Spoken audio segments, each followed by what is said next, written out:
The wonderful people at Siskin Hospital right here in Chattanooga are looking for folks who might have had problems developing speech following a stroke. This is part of what they call Apraxia.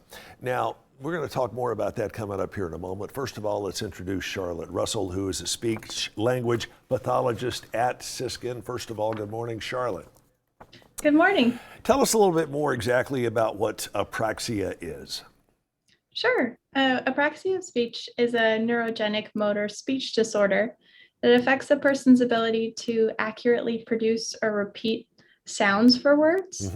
And it often co-occurs with aphasia, which is a little bit more commonly heard of. And it can also impact a person's fluency or rate of speech. So that occurs when the messages from the brain to the mouth are disrupted, and essentially the person can't move their lips or tongue into the right positions for the words to say the sounds correctly. And you guys are undergoing a tremendous study hoping to eradicate that condition, or at the very least make it a whole lot better for a lot of people. Tell me what this study involves.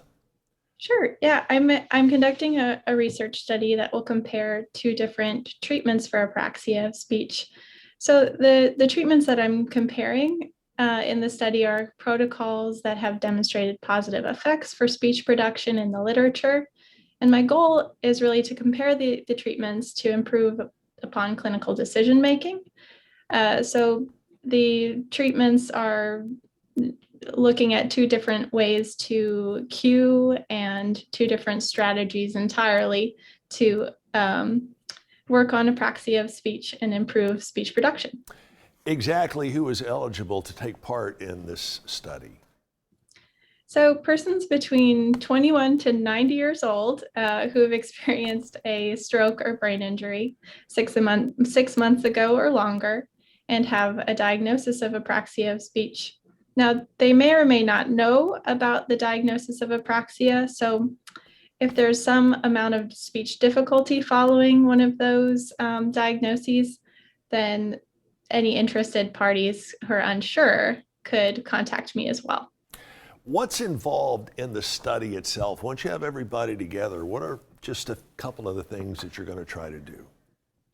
So essentially, we'll go through a few initial assessments and determine eligibility. And then throughout the study, we'll do two different therapy protocols. So the person will actually be in therapy for 2 sets of 5-week therapies. And then amongst those things, do a little assessment and kind of the testing component of being in a research study as well. Is there any risk to taking part in this particular study? There are no significant risks in relation to the study. The only risks are ongoing because of COVID and just essentially frustration that could occur during the treatment. But Sure. We have a very good COVID mitigation strategy at Siskin. And so really minimal risks. I know several people who have suffered from strokes, and one of their biggest aggravations is they can't adequately get what's going on in here to come out here. And you folks are going to certainly help make that road a whole lot smoother, I hope. Is there any cost involved in taking part in this study? There's no cost to participate. None. None. Free.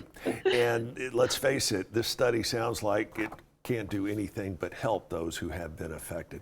Tell us how we can get in touch with you for more information, if you would.